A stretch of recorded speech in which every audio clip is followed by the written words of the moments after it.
금요 치유 전도학교 시간입니다. 우리가 지금 계속 창세기를 보고 있습니다. 하나님이 지금 광야길을 가는 이스라엘 백성들에게 하나님은 모세를 통하여서 이 창세기의 내용을 읽게 하셨습니다. 지금 이스라엘 백성들이 애굽에 노예된 것이 어떻게 된 이야기냐 하면, 요셉이 그때 당시에 유례 없는 기근이 찾아와서 하나님께서 요셉을 이집트의 제2인자 자리로 딱 세워 놓으시고 야곱과 그의 모든 가족들을 모두가 다 굶어 죽는 그 시대에 생명을 보존하시고 애굽에 들어가게 하셨죠. 그렇게 생명을 보존하면서 번성해 나가는데 몇 세대가 지나지 않아서 요셉을 알지 못하는 왕이 세워집니다. 그리고 그 왕이 밑도 끝도 없이 갑자기 이스라엘 백성들을 핍박하기 시작하고, 이스라엘 백성들, 여기서 말하는 이스라엘이라는 말은 야곱의 후손들을 의미합니다. 야곱의 후손들을 노예로 삼고 그들에게 고된 그 노동을 부과시켜서 노예로 그렇게 400년, 약 한 400년 정도 되죠. 400년 정도를 노예로 삼게 됩니다. 이스라엘 백성들은 그런 역사를 봐도 이해가 되질 않습니다. 분명히 하나님이 우리 민족을 통하여서 아브라함에게, 또 이삭에게, 그의 아들 야곱, 이스라엘에게 내가 너에게 복을 주어서 또 천하 만민이 너로 인하여 복을 받게 될 거다, 그런 약속을 줘서 뭔가 우리 민족은 잘 될 수밖에 없다라고 알고 있었는데, 지금 현실은 어떻습니까? 노예입니다. 내가 노예 되고 싶어서 노예가 아니라 태어나서 보니 노예로 태어나졌고요.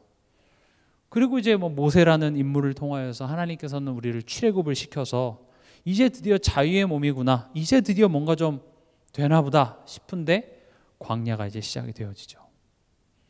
지금 이런 여정들을 가만히 보면 하나님께서 이끌어 가고 있어요. 하나님께서 이스라엘 백성들을 지금 광야로 몰아가시면서 지금 무슨 메시지를 자꾸 전달하려고 하시는 거죠. 우리는 이 광야길을 걸어가는 이스라엘 백성들이 우리의 모습이라는 사실을 이 금요 치유 전도학교를 통해서 다시 한번 확인했으면 좋겠습니다. 저는 이 메시지 준비하면서 눈을 감습니다. 눈을 감고 제가 광야를 걸어가고 있다고 생각해요. 막 다리도 아프고, 광야라는 곳 자체가 이제 햇빛을 피할 그늘이 없는 그런 곳이고요. 그런 곳을 걸어가면서 여러 가지 질문들을 하게 되죠. 하나님이 넷째 날에 뭘 만들었는지 내가 궁금할까? 안 궁금할 것 같아요. 창세기 3장의 어떤 그 원어적이고 깊은 그런 의미가 내가 그걸 궁금해할까? 물론 엄청난 내용들이 들어있지만 지금 우리의 주제가 뭐죠? 치유 창세기예요. 지금 이스라엘의 상태는요, 먹을 것이 없어서 하나님을 원망하고요, 마실 물이 없어서 모세한테 돌 던지기 일보 직전인 이스라엘 백성들에게 하나님이 지금 창세기 3장을 이야기를 하는 거예요. 먹고 사는 문제 때문에 정신없고요, 내 가정에, 내 삶 속에 일어나는 그런 수만 가지 문제들, 머리로는 알겠는데, 그래 우리 택한 백성이고 내 하나님 자녀인 거 알겠는데 나의 현실이 너무나도 고단하고 녹록지 않아서 이런 이야기 자체도 들리지 않는 그 이스라엘 백성들에게 하나님이 잘 타일러서 그래 내가 이렇게 해줄게 해도 모자랄 판에 지금 창세기 3장을 지금 하나님께서 주셨다는 거죠. 저는 제가 눈을 감고 광야를 걸어가고 있다고 생각해 보니까 이스라엘 백성들의 원망이 되게 당연하다 싶더라고요. 그렇지 않겠어요? 광야를 가는데 먹을 게 없어요. 여러분들 어떻게 하겠어요? 예전에 우리 그 WRC라든지 그런 큰 수련회 같은 거 있었을 때 제때 밥만 안 나와도 굉장히 화가 납니다. 그렇죠? 내 도시락이 안 나오면 한 끼인데요. 그렇다고 해서 우리가 굶는 건 아니죠. 나가서 편의점에서 사 먹을 수 있음에도 불구하고 이상하게 밥을 못 먹으면 서럽습니다. 저도 군대에서 이렇게 작업하거나 했을 때 이제 제가 이렇게 분대장을 찼을 때 이렇게 다 먼저 퍼주고 마지막 남는 걸 제가 먹는데 분배를 잘못해서 제가 먹을 게 없는데 그냥 좀 서운하더라고요. 되게 서럽고. 근데 제 건빵 주머니엔 초코파이도 있고 군장에는 무거운 게 들어있는 게 아니라 간식으로 가득했어요. 근데 이상하게 내 밥이 없는 게 그냥 되게 서운해요. 제가 미국에서 그 유학생활 할 때도 이제 혼자 살았었잖아요. 혼자 있는데 찬장이 열어보니까 쌀이 떨어진 거예요.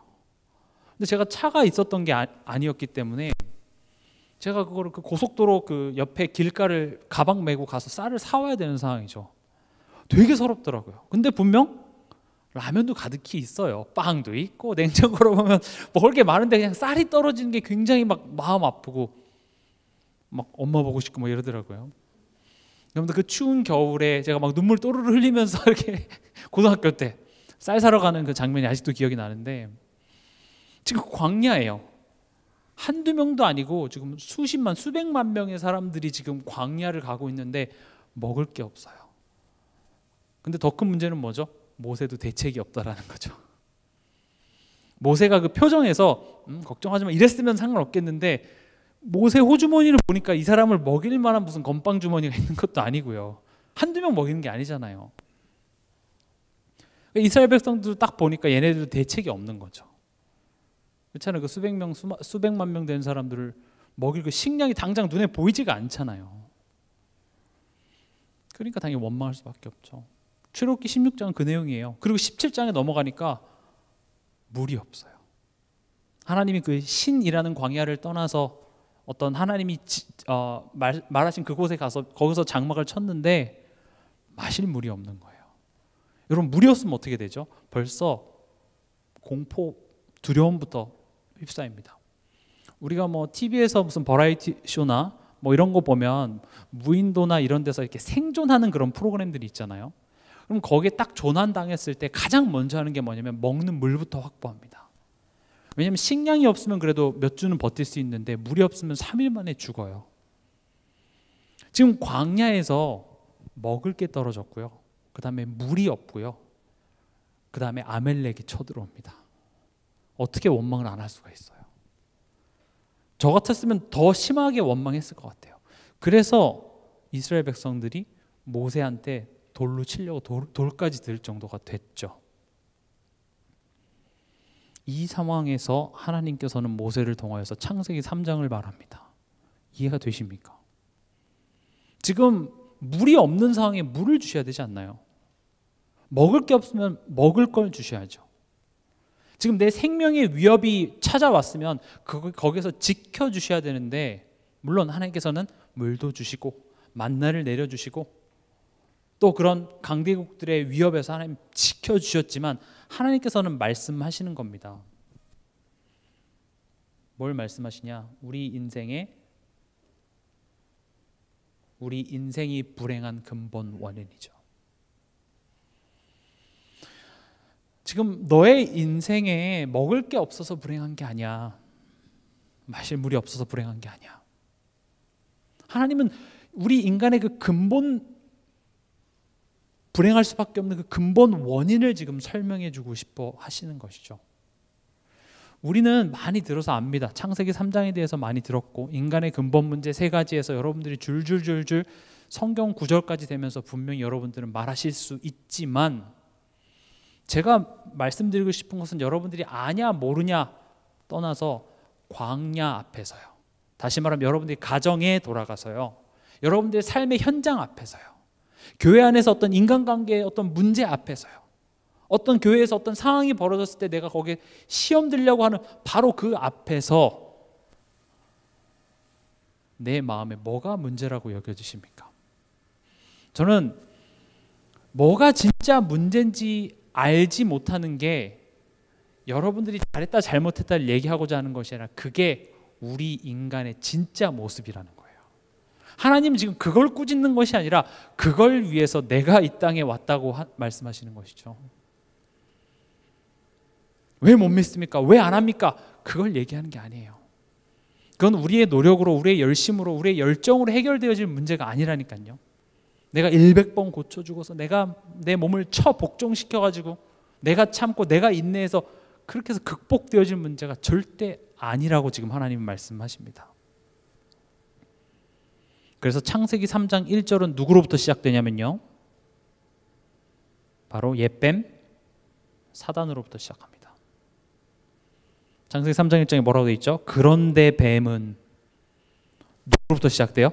사단입니다. 이 뱀이 계시록 12장 9절에 이 뱀이 지금 파충류 뱀이 문제다라고 얘기하는 게 아니라 계시록 12장 9절에 큰 용이 내쫓기니 옛 뱀 곧 마귀라고도 하고 사탄이라고도 하며 온 천하를 꿰는 자라. 그가 땅으로 내쫓기니 그의 사자들도 그와 함께 내쫓기니라. 그래서 여러분들이 파충류 뱀을 보면서 아이 저 사단 하면서 막 머리를 밟고 이 사단 나쁜 놈을 그렇게 할 필요가 없습니다. 지금 파충류를 얘기하는 게 아니라 지금 성경은 그게 사단이라고 얘기하고 있습니다. 마귀라고 얘기하고 있습니다.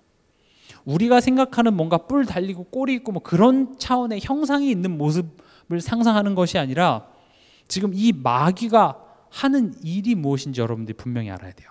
지금요, 이 뱀이 하와에게 접근한 이유는요, 그냥 심심해서 정말 어떤 정보가 필요해서 하와에게 물어보려고 접근한 게 아니라 목적을 가지고 접근을 합니다. 정말 하나님이 이 모든 것을 다 먹지 못하게 했니? 그게 궁금해서 온 것이 아니라 한 가지 목적이 있었어요. 사단의 목적은 인간으로 하여금 죄를 짓게 하는 목적이 있습니다. 그래서 죄는 사단에게서부터 우리 삶 속에 찾아 들어오게 됐죠. 성경은 이 죄에 대해서 굉장히 많이 말하고 있습니다. 지금 하나님이 말씀하시고자 하는 것이 너의 인생의 그 모든 문제가 죄라는 것 때문에 비롯됐다라고 얘기를 하시고, 오늘 말씀의 제목인 너희는 그리스도로 말미암아 하나님과 화목하라 라고 하시는 데 있어서 결국 이 죄라는 것이 하나님과 화목하지 못하는 방해물이 되기 때문에 성경은 죄에 대해서 굉장히 많이 말을 하고 있고, 예수님도 이 땅에 오신 이유가 우리의 죄의 문제를 해결해 주시기 위해서 왔어요. 그럼 여러분들은 죄를 뭐라고 생각하십니까? 뭐 대부분 여기 앉아 계신 분들은 그러지 않으시겠지만 많은 사람들이 죄하면 어떤 도덕적인, 윤리적인 잘못된 행동들이 먼저 떠오르죠. 뭐 우리가 설교 여러 가지 메시지를 듣다 보면 어떤 목사님은 하나님을 알지 못하는 것이 죄다라고 얘기하시는 분도 있고요. 하나님을 필요로 하지 않는 것, 하나님을 알지 못하는 것, 죄다. 저는 지난 시간에는 죄를 이렇게 정의했었죠. 하나님의 은혜로 구원을 받았으나 그 하나님이 내게 최고의 것을 주신다는 것을 믿지 못하는 게 죄다. 사실 다 맞는 말입니다. 죄는요, 결국 우리의 어떤 행위나 그런 것이 아니라 하나님과의 관계의 문제입니다. 우리가 거짓말하고 남을 미워하고 시기하고 불신하고 질투하는 이 모든 것들은 엄밀히 말하면 죄의 열매들이에요. 우리 어떤 상황 앞에서 내가 염려하고 걱정하는 그게 죄인 것 같지만 그것을 야기시키는 죄의 근원이 있는데 그게 뭐냐면 하나님과의 관계 문제라는 것이죠. 지금 이스라엘 백성들을 광야 가운데 이끄시면서 하나님이 하시고자 하는 것은 하나님과의 관계 회복이에요. 그래서 무슨 문제가 일어나면 하나님이 갑자기 뜬금없이 자기소개를 합니다. 나는 애굽에서 종되었던 너를 해방시킨 내가 여호와다. 내가 아브라함과 함께 했고 이삭과 함께 했고 야곱과 함께 했던 내가 하나님이다 하면서 뜬금없는 자기소개를 하세요. 왜 그러실까요? 하나님 안 궁금해요. 빨리 이 상황을 해결해 주세요 라고 얘기하지만 하나님이 하시고자 하는 것은 관계 회복이라는 거예요. 우리 신앙생활도요, 결국 이 관계 회복이 있습니다. 이따 뒤에도 말씀드리지만 내가 이제 하나님 자녀 됐고 예수님 믿었고 나 이제 하나님 자녀 됐으니까 나 이미 하나님과 화목한 거 아닌가요?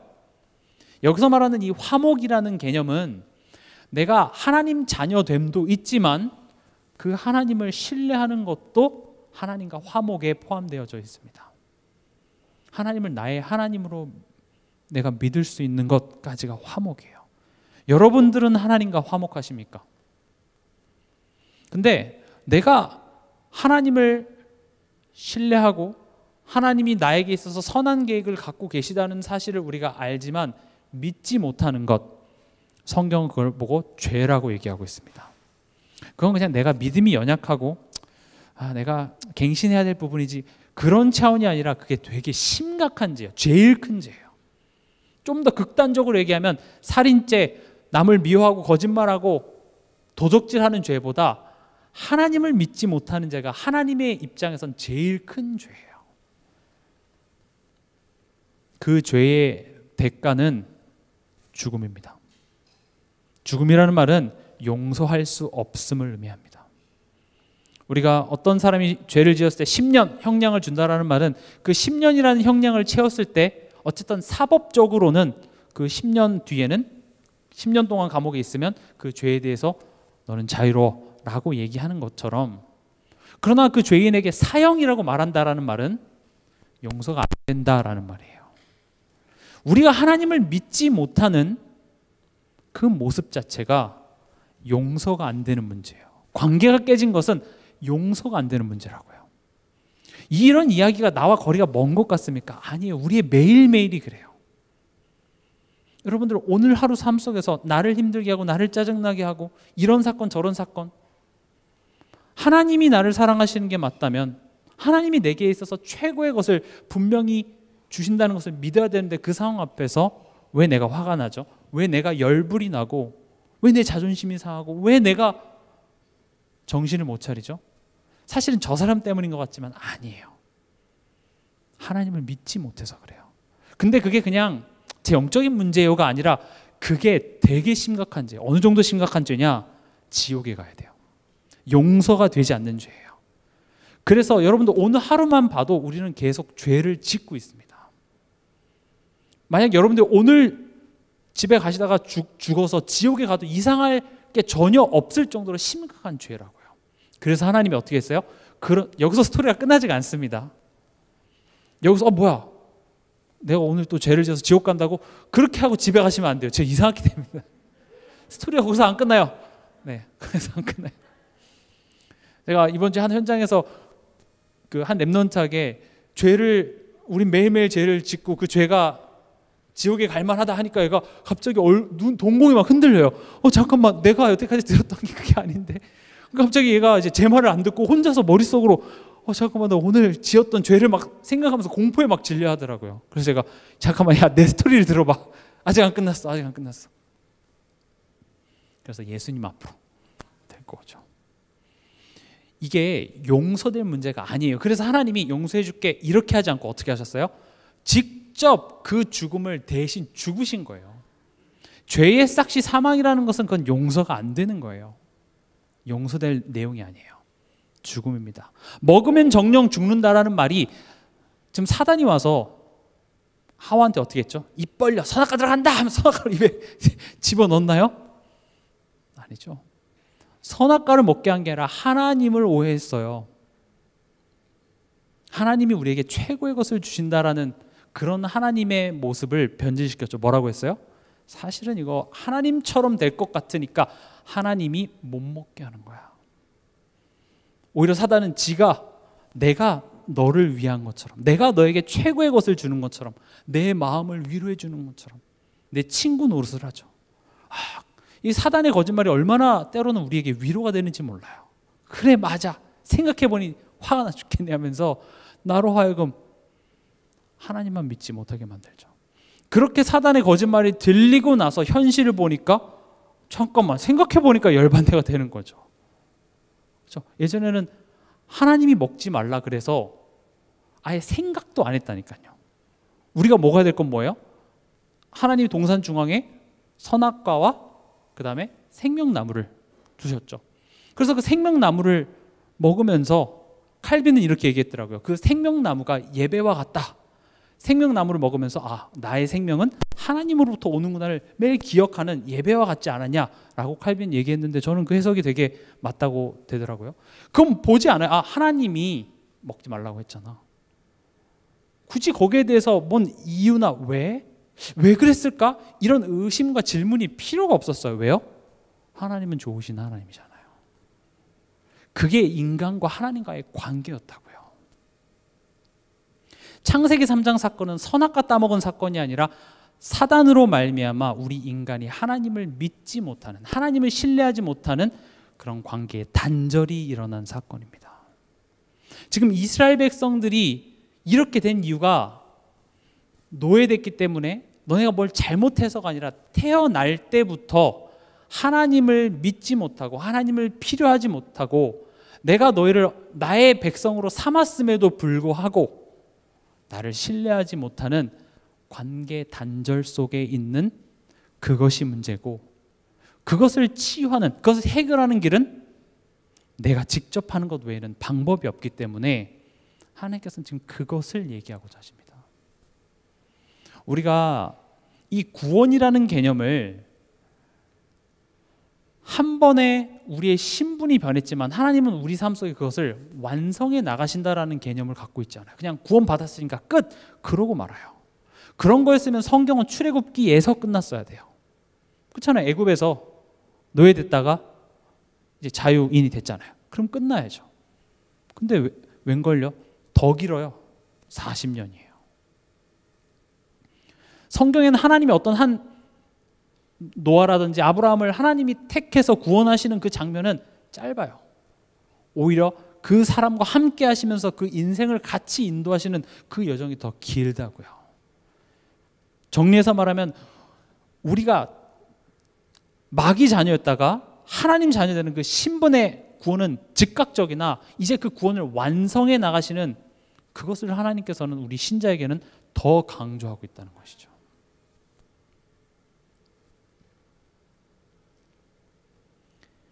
이 죄를 짓기 때문에 우리를 죄인이라고 합니다.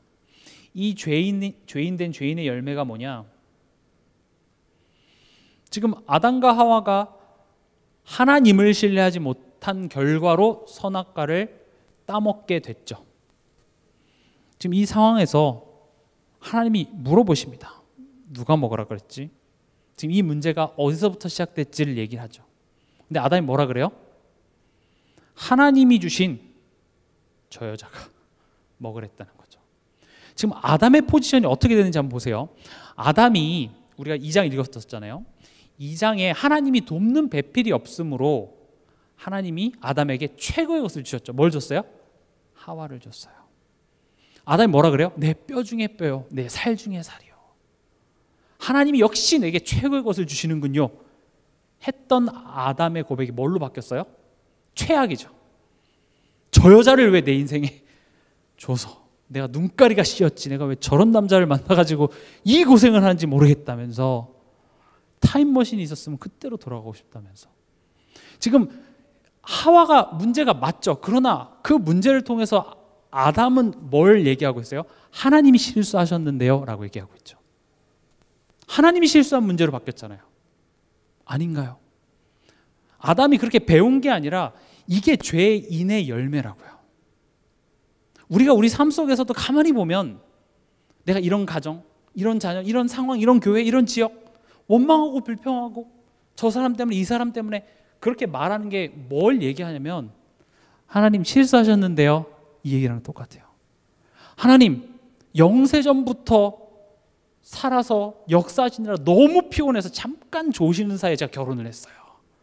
하나님 실수하셨어요. 제가 봐드릴 테니까 지금이라도 이걸 좀 바꿔주세요. 하나님 휴가 가신 안식일에 내가 결혼을 했는지 어땠는지 하나님 요거는 실수하신 것 같은데요.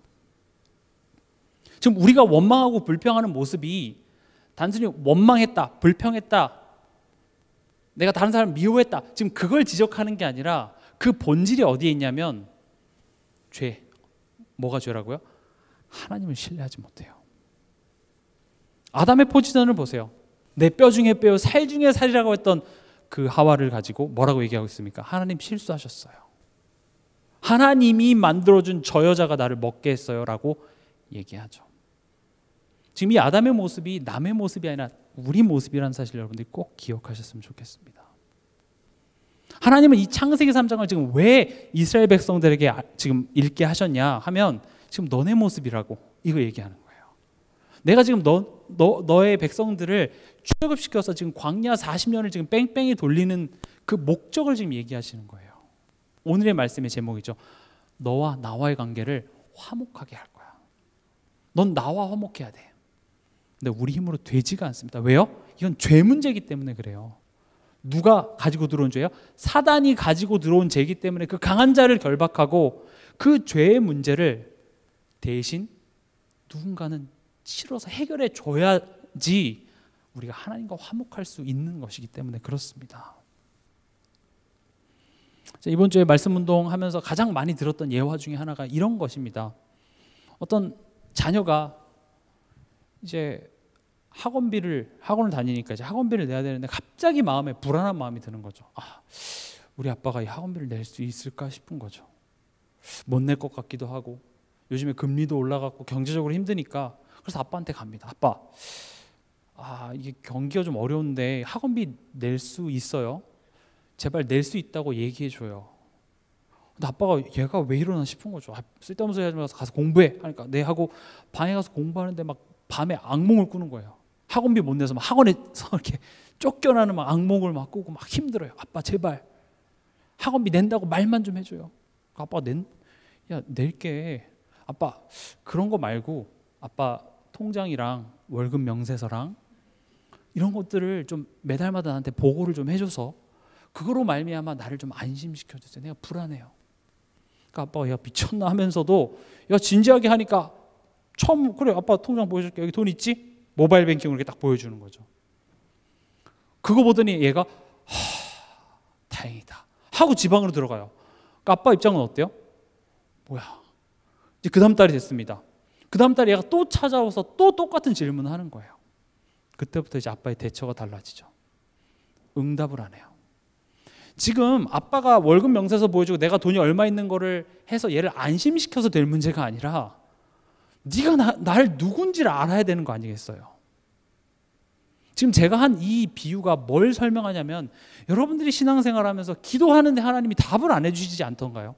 그냥 벽에다 대고 나 혼자 얘기하고 결국 그냥 내가 질문하고 내가 결정하고 하나님 응답 안 하시는 것 같으니까 나중에 기도도 안 해요. 근데 우리의 삶 속에서 우리가 하나님께 계속 그렇게 질문하는 게 잘못됐다는 것이 아니라 애초에 우리 마음속에 찾아온 그 불안이 하나님과의 관계 문제라는 거죠. 그래서 하나님은 거기에 답을 해주셔서 나를 안심시키는 그것보다는 그 문제를 통하여서 봐봐 내가 이번 학원비 내가 어떻게 내는지 한번 지켜봐. 대답 안 해줍니다. 대답 안 해줄 거야. 아빠를 겪어봐. 너무 불안하죠. 마침내 학원비 낼 날이 왔어요. 너무 떨리죠. 너무 두렵죠. 오늘 학원 가야 되는데 쫓겨나면 어떡하지? 학원비 안 낸 사람 손들어 보라면 어떡하지? 막 두렵고 떨리는 마음으로 갔는데 가서 보니까 이미 내져 있는 거죠. 우리 아빠 맞네. 난 주소인 줄 알았잖아. 막 별의별 생각을 많이 했는데 보니까 이미 내져 있더라는 거죠. 그걸 통해서 뭘 배웁니까? 아빠가 능력이 있구나. 우리 아빠는 진짜 내 아빠 맞구나. 내 인생을 책임지는 거 맞구나. 아빠는 그걸 전달해 주고 싶어요. 사실 그게 하나님이 우리에게 주시고자 하는 응답입니다. 근데 이스라엘 백성들은 그게 아니에요. 물이 없는 거죠. 그러니까 하나님은 자기 소개를 하는 거예요. 잠깐만 내가 구원했다고. 내가 누군지 아냐고. 그러면서 물을 미리 넉넉히 주는 게 아니라 그런 상황 앞으로 이끌어가서 내가 그걸 어떻게 해결하는지 한번 보라는 거죠. 내가 학원비 내는 거 한번 봐봐. 내가 너 한 끼도 굶긴 적이 있어? 굶어 죽은 사람이 있으면 손 들어봐. 이미 죽어서 손을 못 들죠. 없어요.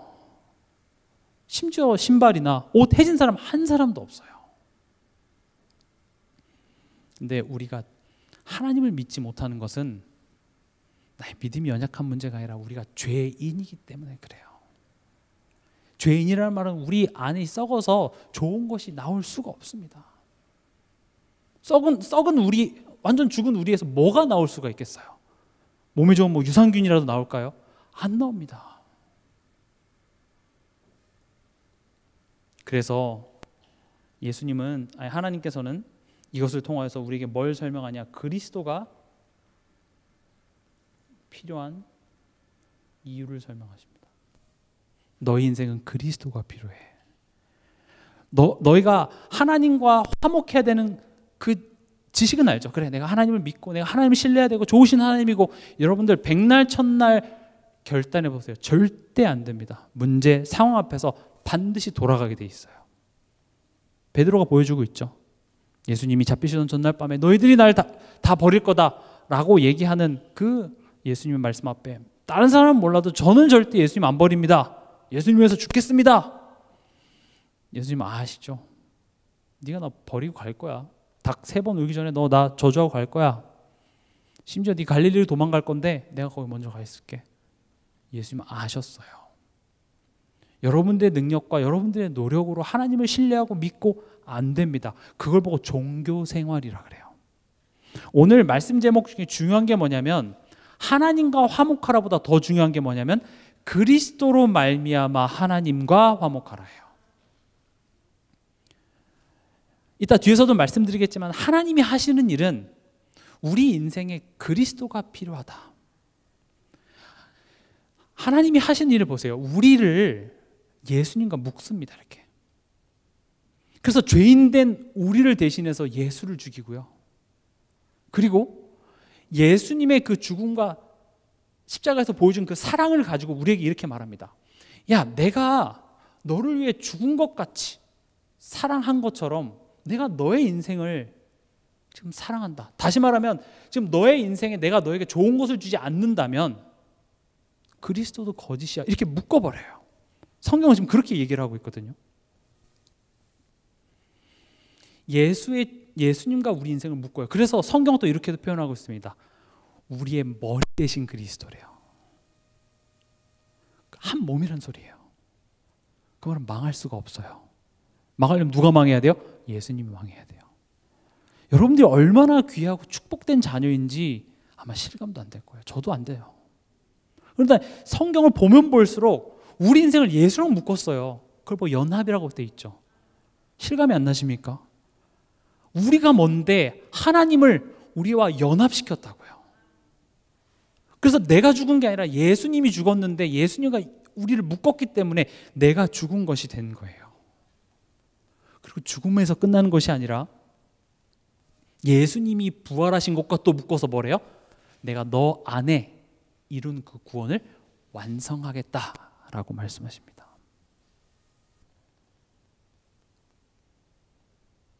그게 창세기 3장 15절입니다. 지금 뭐 난리 났습니다. 아담과 하와가 막 네 때문이고 나 때문이고 뭐 저 여자 때문이고 원망하고 애초에 만들어준 하나님이 생각이 짧고 하나님이 실수하셨다면서 막 난리가 나고 뒤집어지고 하는 그 상황 속에 하나님께서 말씀하십니다. 내가 여자의 후손을 보낼 거야. 지금 이 상황은 여자 문제도 아니고 벗은 문제도 아니고 물론 벗었죠. 벗은 것은 사실이나 지금 우리가 창세기 3장을 보면 8절에 보면 그날 그들이 바람이 불 때 동산에 거니시는 여호와 하나님의 소리를 듣고 아담과 그의 아내가 여호와 하나님의 낯을 피하여 동산 나무에 숨은지라. 하나님의 낯을 피했어요. 왜 그래요 갑자기? 하나님이랑 좋았잖아요. 하나님이 아담아 하면 네 하고 나왔고 하나님의 음성을 듣기 좋아했고 하나님은 내게 항상 좋은 하나님이었고 선한 목자였고 심지어 동산 중앙에 있는 나무의 실과 먹지 마 했을 때 거기에 대해서 조금의 의심조차도 들지 않았던 그런 관계가 갑자기 하나님의 낯이 두려웠습니다. 그런 인생에 하나님께서 말씀하십니다. 마귀를 멸해야 돼. 뱀의 머리를 상하게 해야 돼. 그 죄의 시작이 누구예요? 사단에게서 지금 시작이 됐잖아요. 지금 여러분의 인생 속에 삶 속에 결국 문제는 뭐냐면 죄의 문제인데 그 죄를 누가 지금 자꾸 이렇게 우리 인생에 지금 집어넣냐는 거죠. 사단이에요. 그래서 그 강한 자를 결박하지 않고는 그 생활을 늑탈할 수 없다고 말씀하시죠. 요한일서 3장 8절 하나님의 아들이 나타나신 것은 마귀의 일을 멸하려 하심이라. 마귀의 일이 뭐예요? 마귀의 일이 여러분들로 하여금 막 뭐 마약하게 하고 여러분들로 하여금 막 살인 저지르게 하고 그런 극단적인 것만 생각하지 마시고요. 마귀가 하는 일은요. 여러분들로 하여금 하나님만 믿지 못하게 만들어요. 하나님만 신뢰하지 못하게 만듭니다. 제가 이번 주에 어떤 한 현장에서 뭐 이제 말씀 운동한 지 그렇게 오래되지도 않은 분이 저한테 이런 얘기를 해서 제가 되게 깜짝 놀랐는데 그분이 이제 집에 갔는데 자기 어머니가 교회를 평생 나가시던 분인데 교회를 안 나가시더래요. 그래서 왜 교회 안 가세요? 하니까 목사님한테 시험 들었다는 거죠. 그래서 이제 이 청년이 아니 교회 목사님 보러 가는 게 아니라 하나님한테 예배 드리러 가는 거잖아 라고 엄마한테 얘기했대요. 그거 아닌가요? 라고 저한테 되려 질문해요. 그래서 네 맞아요. 이상하죠. 왜 목사님한테 시험 들었는데 예배를 안 갈까요? 그러게요. 저는 거의 새신자나 다름없거든요. 이분이 그런 얘기를 해서 저는 야 맞아. 어떻게 이 사람이 깨달았을까? 좀 그런 생각을 했거든요. 근데 가만히 보세요. 이게 지금 그 청년의 어머니가 잘못된 게 아니라 우리 인생에 사단이 거짓말로 역사한다는 증거가 바로 여기 있어요.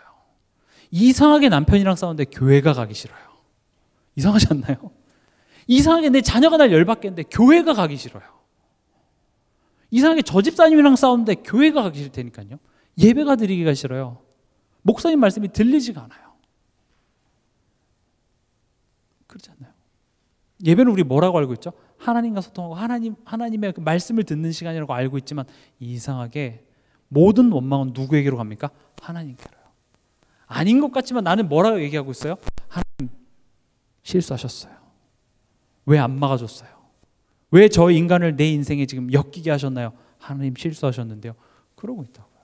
지금 이 상황에서 하나님께서 뭘 어떻게 좋게 할 것인지에 대해서 나는 상상할 수조차도 없고 믿을 수도 없습니다.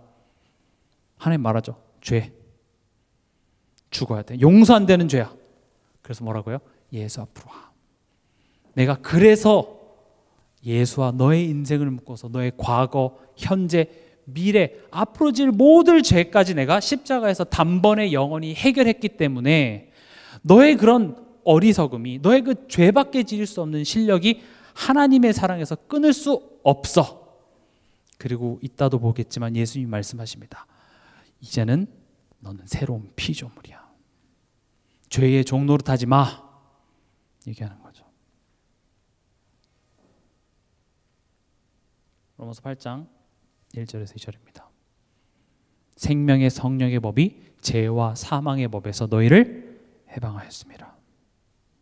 지금 제가 하나님과의 관계를 자꾸 얘기하는 이유가 우리가 왜 안 되죠?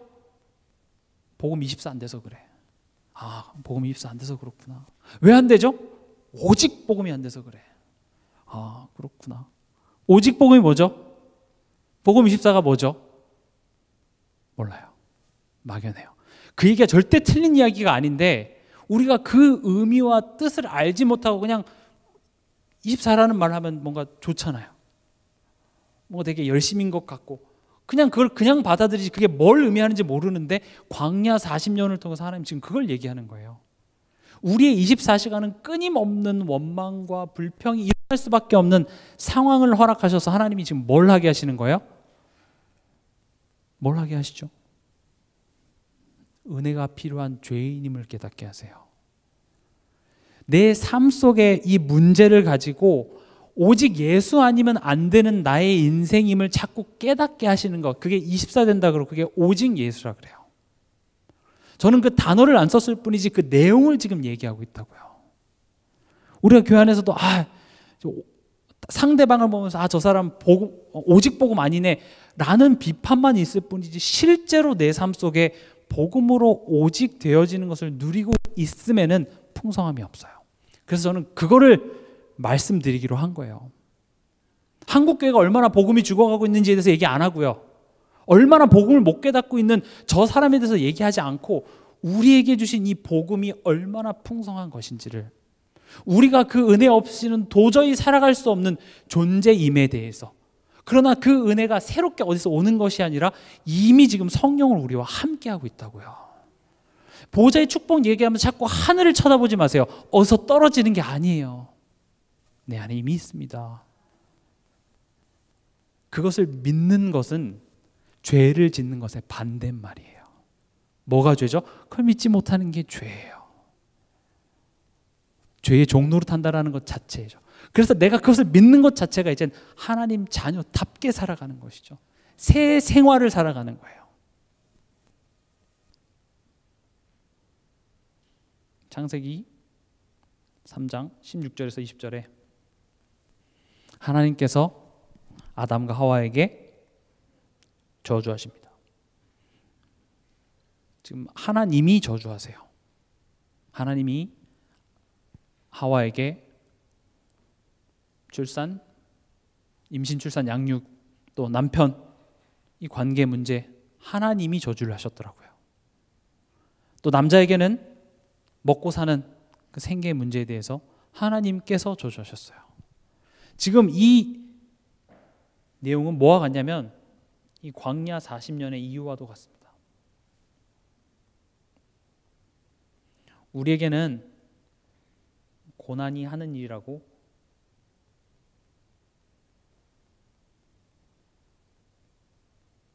볼 수 있습니다. 13장 16절에 보면 또 여자에게 이르시되 내가 내게 임신하는 고통을 크게 더하리니 내가 수고하고 자식을 낳을 것이며 너는 남편을 원하고 남편은 너를 다스릴 것이니라 하시고, 너는 남편을 원하고 남편은 너를 다스린대요.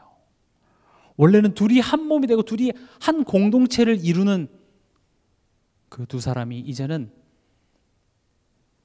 각각이에요. 여자는 남편을 원하는, 남편은 다스리고 서로 맞지가 않아요. 우리가 보통 이렇게 결혼을 할 때 내가 저 사람을 위해서 내가 헌신하리 하고 결혼하시는 분은 아마 없을 거예요. 저 사람이 내 인생에 오면 뭔가 내 인생에 만족이 올 거라고 생각이 들죠. 아, 내겐 사랑이 부족했는데 저 남자가 내 인생에 그 비었던 것을 채워줄 거라는 그런 기대감을 가지고 시작을 하죠. 근데 지금 남자와 여자가 바라는 게 달라요. 남자는 다스리고요, 여자는 남자를 원하고요. 원래는 둘이 평등하고 한 몸이었죠. 한 몸을 이룬다고 얘기했는데 달라요. 채워지지가 않습니다. 교회 안에서도 그런 사람들이 너무나도 많습니다. 교회 와서 제가 많이 듣는 불평 중에 하나가 교회에 사랑이 없다라는 얘기를 많이 하죠. 근데 그 사랑을 사람으로부터 채워진다고 해서 채워지지가 않아요. 겪어보셨잖아요. 우리 인생 속에 내가 그 사랑을 사람으로부터 채우려고 했을 때 첫 번째 결혼이라는 관문, 두 번째 내 자녀, 끝없이 나 혼자 짝사랑을 하고 있고 내가 너를 위해서 얼마나 헌신하고 얼마나 내가 희생을 하는데 거기에 대해 보답을 해주던가요? 안 해줘요. 안 해줍니다. 교회 안에서 사람으로부터, 어떤 시스템으로부터, 사람의 어떤 따뜻한 말로부터 그 사랑으로 채워지지가 않아요. 그 사랑은 누구에서부터 와요? 하나님께로부터만 온다는 것이죠. 하나님께서는 이 광야를 통하여서 우리 자신이 누구인지 보게 하십니다. 내가 얼마나 무력하고 죄밖에 지을 수 없는, 여기서 죄가 뭐라 그랬죠? 하나님만큼은 믿을 수 없는, 이 상황 속에서 하나님이 뭘 어떤 좋은 거를 하실 수 있냐라고 원망할 수밖에 없는 내가 죄인임을 보게 하세요. 거기서 끝나는 것이 아니라 그래서 그리스도가 필요하다고요. 지금 하나님이 왜 이야기를 하시냐? 왜 하나님 우리가 광야 40년을 방황해 가면서 가나안 땅을 가야 되죠? 왜 이스라엘 백성이 질문 안 했겠어요? 거기 뭐가 있다고요, 하나님? 그냥 여기서 정착해서 삽시다, 하나님. 왜 가나안 땅으로 가야 되죠? 너 인생에 뭐가 필요해서 그래요? 그리스도가 필요하기 때문에. 가나안 땅은 거기에 땅값이 오르고 거기가 땅이 좋아서가 아니라 거기에 예수가 오시기 때문에 가나안 땅에 가야 된다고 얘기를 합니다. 하나님 이제 적당히 살만해요? 아니에요. 사람으로부터 사랑받고 내 자녀도 내 마음대로 잘 되어지고 남편도 뭐 문제 안 일으키고 그렇게 해서 만족하는 게 문제가 아니라 그걸로 안 된다고요. 그래서 오히려 별 문제 없어서 하나님을 필요로 하지 않는 인생 자체가 최고의 저주일지도 모르겠습니다. 오히려 내 인생에 뭔가 내 뜻대로 상황이 이루어지지가 않잖아요. 내 자녀가 내가 원했던 대로 좀 커졌으면 좋겠는데 내 마음대로 되지 않잖아요. 나도 이러고 싶지 않았고 나도 고함 지르고 싶지 않았는데 내 마음대로 되던가요? 내 뜻대로 되지 않죠. 근데 하나님 불신자들은 그렇다 치더라도 하나님 자녀인 나의 인생 속에 왜 하나님은 나서서 이런 걸 막아주지 않습니까? 우리 그런 원망 불평할 때 없나요?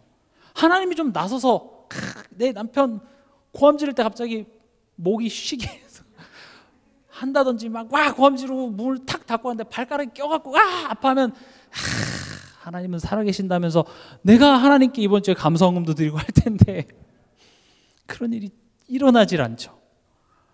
나는 여기 와서 그래, 그리스도 앞에 내려놓습니다 했는데 집에 가면 또 의기양양해서 이 금요일 밤에 밥도 안 해놓고 어딜 싸돌아다니냐고 얘기하면 또 다시 내가 열이 받고, 하나님께서 그것을 가지고 하시는 일이 있어요. 나를 치유하십니다. 남편을 변화시켜서 남편이 변해서 될 문제 같았으면 하나님이 벌써 하셨을 거예요. 아까도 학원비 내서 내가 돈 있다라는 걸 확인시켜줘서 회복될 문제 같았으면 하나님이 하셨을 거예요. 근데 그게 아닌 거예요. 그래서 제가 저번 주에도 언약의 하나님, 언약이 하는 일에 대해서 말씀드렸죠. 그래서 하나님은 말씀을 주시고 한번 지켜보려는 거, 내가 어떻게 하는지, 내가 너의 인생 가운데 어떻게 역사하시는지, 내가 네 편이고 너의 좋은 하나님인 것을 한번 겪어봐. 못 믿겠으면 그냥 조용히 잠잠히 가만히만 좀 있어보라는 거죠. 호들갑 떨지 말고, 문제 생겼다고 막 와 호들갑 떨고, 또 같이 가서 막 옆에서 또 같이 호들갑 떨고 있지 말고 잠잠히 가만히 오늘 여호와께서 너를 위해 행하시는 그 구원을 한번 지켜보라는 거죠. 그래서 문제를 통하여서 내 인생의 구원이 필요함과, 그 구원은 나의 노력과 나의 능력에서 나오는 게 아니라 오직 하나님의 은혜와 하나님의 능력으로만 가능함을 우리 입술로 고백하게 하십니다. 하나님이 우리에게 주고자 하는 게 바로 그거예요. 그리고 그것을 지식으로만 아는 것이 아니라, 답만 갖고 있는 것이 아니라 그 정답을 풀 수 있는 그 자리로 이끌기 위해서 하나님께서는 아담과 하와에게 가죽옷을 지어 입히십니다. 예수는 그리스도 모든 문제 해결자하고 끝나는 것이 아니라 삶 속에 실제적으로 부부 아담과 하와가 먹고 사는 문제, 인간관계 문제 속에서 겪는 그 갈등을 가지고 어디 앞으로 나오라고요? 가죽옷을 지어 입혔다라는 것은 지금 한 생명이 대신 죽는 문제죠. 왜 죽어야만 하죠? 이것은 하와 문제가 아니에요. 내가 옷 벗은 문제가 아니고, 내가 아무리 일을 해도 엉겅퀴가 나서 먹고 살기 힘든 문제가 아니라 하나님과의 관계 문제이기 때문에, 하나님을 신뢰하지 못하는 문제이기 때문에, 그러나 이 문제는 용서될 문제가 아니라 죄라고요. 너무나도 심각한 죄이기 때문에 죽어야 돼. 그 죽음을 이 한 양이, 이 생명이 대신 죽음으로 말미암아 너 죄 없다고 한 거야. 그래서 가죽 옷을 지어 입히십니다. 광야 40년은 계속 그거의 반복이었어요. 하나님 문제를 주시고요, 하나님이 우리 수준으로는 이해할 수 없는 상황으로 몰아가시고 미리 말씀하십니다. 야, 내가 누군지 알지? 내가 너를 구원한 내가 하나님이야. 지금 이 상황에서 내가 어떻게 하는지 봐. 근데 그 상황에서 이스라엘 백성도 어떻게 하죠? 원망하고 불평하고 난리가 납니다. 하나님 모세를 데려다가 또 장로들 앞에서 하나님이 행하게 하신 일들을 보여주죠. 반석에서 물이 나게 할 때도 그 나일강을 갈랐던 그 지팡이 가지고 가게 해서 반석에서 물이 나게 하는 것을 장로들에게 보게 하고 후대들에게 보게 해서 뭘 회복하시고자 하는 거죠? 하나님과의 관계입니다. 다시 말하면 죄 짓지 않는 인생, 죄의 종노릇하지 않는 인생에 되게 하기 위해서 하나님께서는 이 광야 40년을 통하여서 일하시는 것이죠. 그래서 제가 앞서 말씀드린 것처럼 우리 인생을 누구랑 묶어요? 예수님이랑 묶어요. 예수님을 우리의 머리가 되게 하시고, 그렇잖아요. 그럼 머리가 지금 이끌면 우리 몸은 따라가야 되는 거 아니겠어요? 그래서 예수님의 죽음과 우리를 묶어서 우리를 구원해 내셨어요. 그리고 예수님이 이제 부활과 묶어서 우리 안에 심어 놓으신 그 생명을 완성하세요. 그 생명이 뿌리를 내리고 열매를 맺게 하시는 것이 하나님이 우리에게 주신 구원의 종합 세트입니다. 제가 예전에도 장미밭 설명드렸잖아요. 하나님이 거기에 장미 씨앗을 심으신 이유는, 그리고 그 장미밭, 그 밭을 장미밭이라고 부르신 이유는 거기에 장미로 가득하게, 장미의 열매를 맺게 하기 위함인 것이죠. 광야 40년의 이유, 하나님이 여러분들을 구원하신 것은 오늘 죽어서 천국 가는 차원이 아니라 예수와 함께 묶어서 이 땅에서 하나님과 함께 사는 삶이 어떤 것인지, 그것을 천국이라고 합니다. 하나님 나라라고 합니다. 그것을 겪어보라는 것이죠. 죄인같이 살지 말고요. 오늘 마지막으로 고린도 후서 5장 17절에서 21절 우리 같이 한번 읽어보도록 하겠습니다.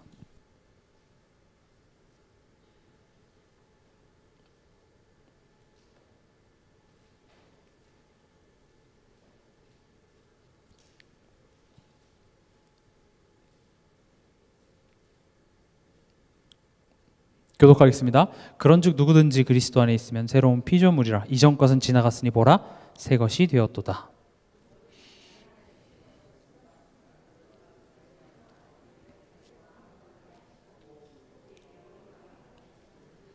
곧 하나님께서 그리스도 안에 계시사 세상을 자기와 화목하게 하시며 그들의 죄를 그들에게 돌리지 아니하시고 화목하게 하는 말씀을 우리에게 부탁하셨느니라.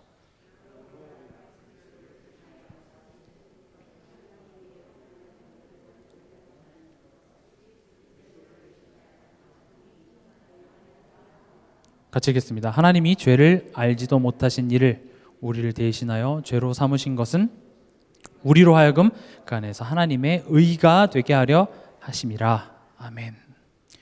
이제 말씀을 정리합니다. 우리가 하나님과 화목해야 되는 것이 돼야 되구나 이제 알았어요. 그렇죠? 하나님과 화목하지 못하는 것은 죄구나. 하나님을 신뢰하지 못하는 게 바로 죄구나라는 걸 알았어요. 그럼 여러분들 마음에 그래 내가 하나님을 이번 주에 한번 신뢰해 봐야겠다. 내가 정말로 하나님이 좋은 하나님이신 걸 한번 믿어 봐야겠다. 그런 결단은 헛됩니다. 오늘 18절에 뭐라고 되어 있어요? 모든 것이 하나님께로서 났으며 그가 그리스도로 말미암아 우리를 자기와 화목하게 하시고 되어 있습니다. 우리 힘으로 하나님과 화목할 수가 없습니다. 그건 죄의 문제이기 때문에 그래요. 모든 것이 하나님께로서부터 났다라는 것은 여러분들이 이제 하나님 자녀라는 말 자체가 여러분들의 일어나는 모든 만남과 사건들이 하나님이 모르시는 바가 없다는 말입니다. 이따 뒤에도 말씀드리겠지만 하나님이 여러분을 사랑하시는 게 맞다면이죠. 그냥 나를 사랑하셔 차원이 아니에요. 하나님이 내가 하나님을 택한 게 아니라 하나님이 나를 택하시고요. 그리고 그냥 대충 구원을 이뤄서 지나가는 권사님 와서 구원 받으세요. 이게 아니라 하나님이 나를 위한 구원을 계획하시고요. 그래서 여리고성은 여러분들 때문에 무너진 거 믿습니까? 여러분들 때문에 홍해 갈라진 거 믿습니까? 여러분들을 구원하시기 위해서 하나님은 아브라함을 택해서 가나안 땅 들어가게 하신 거 여러분 정말 믿어지십니까? 나 때문이에요. 우연히 구원이 이루어졌는데 내가 거기에 믿어진 게 아니라 하나님이 나를 위한 구원을 계획하시고 예수님이 십자가에서 다 이루었다. 고난받으시면서 살찌키실 때 누구를 생각했을까요? 우리 여러분 구원받은 여러분 한 사람 한 사람의 인생을 생각하시고 그래 내가 너의 인생을 위하여서 내가 고난을 받을게. 너의 아픔과 너의 슬픔과 너의 믿지 못하는 이 죄악 그것을 위해서 내가 채찍을 맞는다. 그렇게 계획하시고 구원을 이루시고 그리고 지금 여러분들의 인생에 찾아 들어오셨잖아요. 내가 모태신앙이라서 누구 집사님 소개로 내가 예수 좀 믿어야겠다 싶어서 교회 온 것 같지만 아니라고요. 하나님께서 그 하나님의 은혜가 여러분들을 이끄신 게 맞다면이 제일 중요한 전제예요. 그 필터를 가지고 오늘을 한번 보세요. 하나님은 실수가 없잖아요. 하나님 너무나도 완벽하신 그 하나님께서 지금 이 상황에 대해서 모르시는 바일까요? 아닌 거죠. 지금 내가 그런 하나님과 화목할 수 없기 때문에 하나님은 뭐라 그러는 거예요? 예수님한테 가. 예수님 앞에 가니까 뭐라 그래요? 이전 것은 지나갔어. 불신자들처럼 그 문제가 터졌을 때 나 망했어. 별다를 바 없고 포기하고 체념하는 인생이 아니라 하나님이 너를 사랑하시고 하나님과 함께하는 인생이잖아. 그게 이전 것이에요. 이전 것은 나의 과거 상처, 아픔, 기억 이런 것도 있지만 하나님을 신뢰하지 못하고 하나님 없이 살았던 나의 이전 것이죠. 이젠 새 것이 되었도다. 하나님이 너의 인생을 친히 인도하셔. 하나님이 너를 그리스도의 대사로 반드시 세우실 거야. 그 음성을 누구로부터 들어야 되냐면 예수님으로부터 들어야 됩니다. 그때 변화가 일어나요. 여러분들이 내가 주여 내가 주님을 바라보겠습니다 라고 하는 여러분들의 결단은 아무런 힘이 없어요. 그걸 누구에게 들으시라고요? 예수님께 들으시라고요. 또 이 말 했다고 또 예수님 환청을 들으라는 소리가 아니라 복음의 음성을 들을 때 내 마음속에 내가 그럴 필요가 없구나.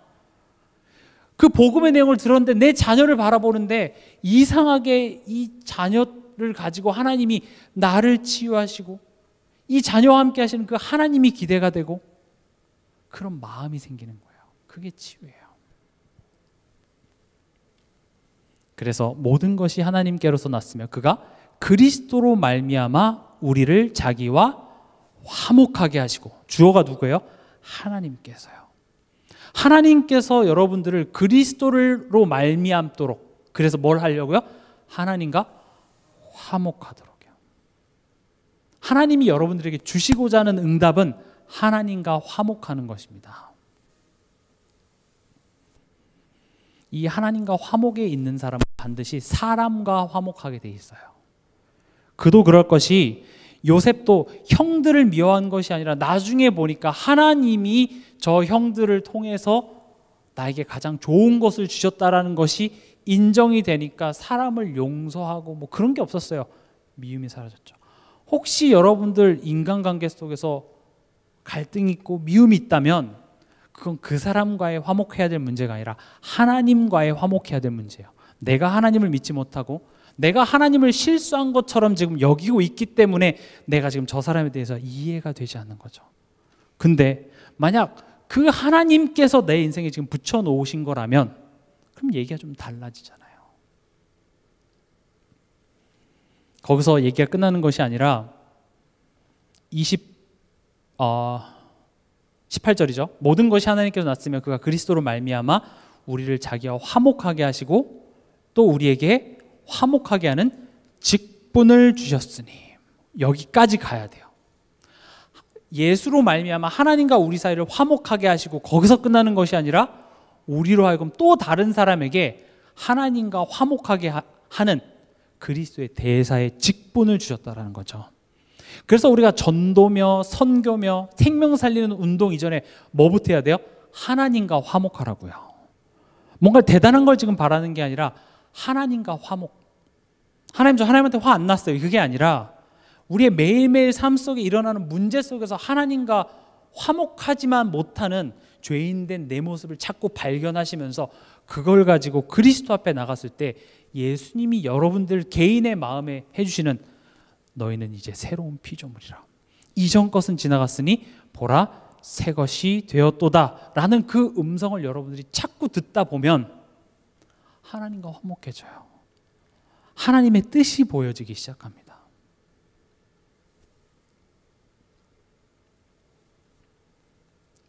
시간이 많이 갔기 때문에 이 밑에 있는 구절들은 여러분들이 한번 좀 깊게 묵상해 보셨으면 좋겠습니다. 그런 그리스도의 대사로 하나님이 우리를 세우셨고, 바울도 그래서 지금 고린도 교회에 있는 성도들에게 말하죠.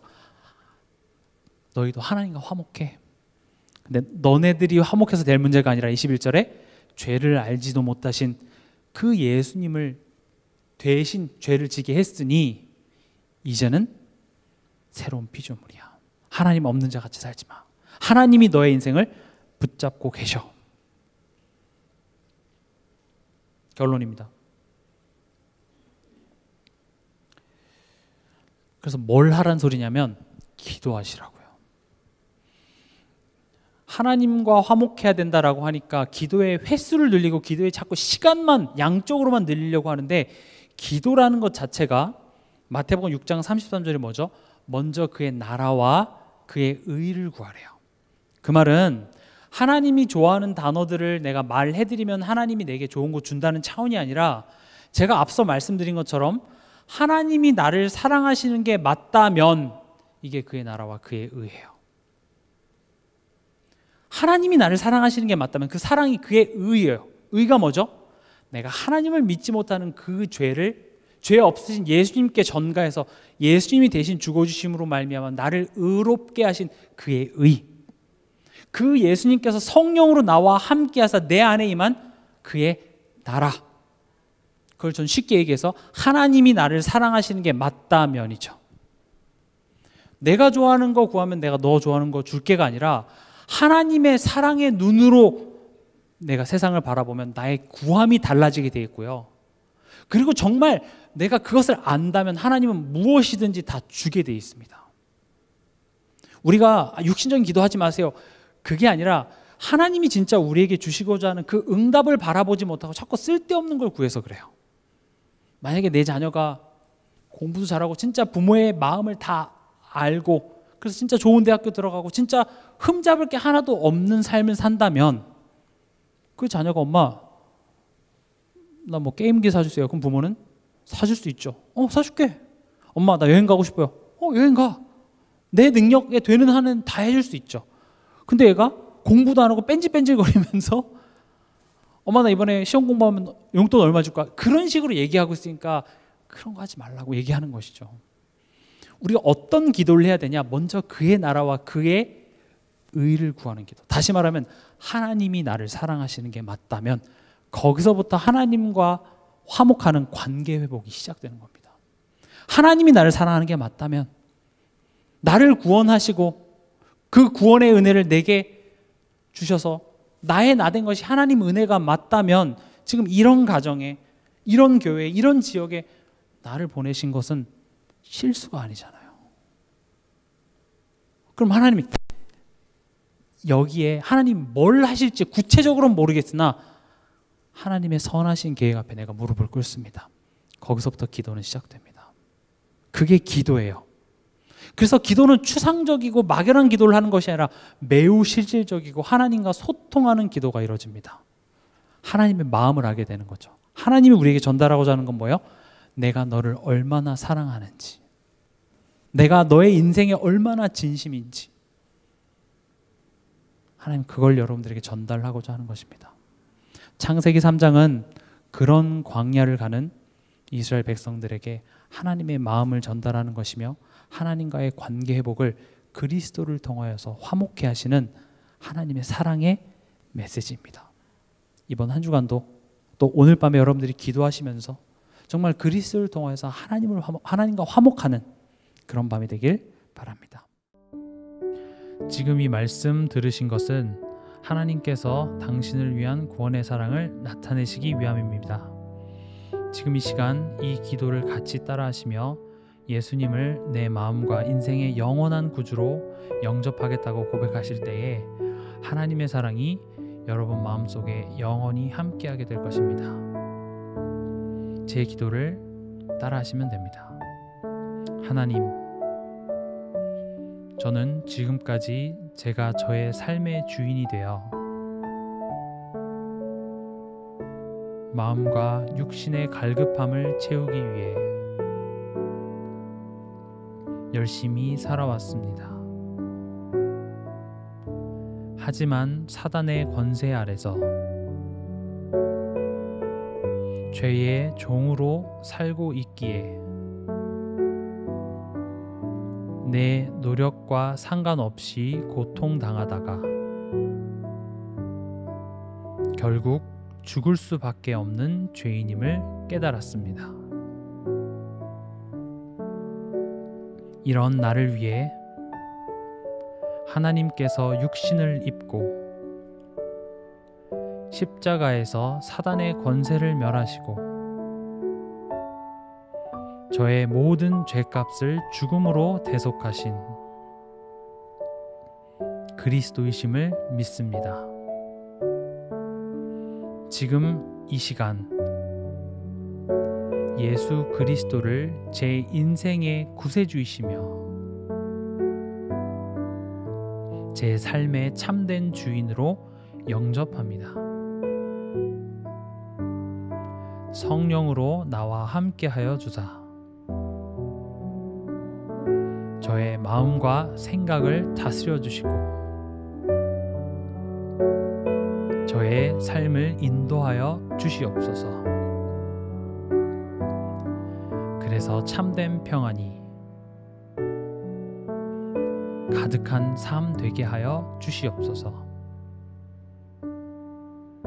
예수 그리스도의 이름으로 기도합니다.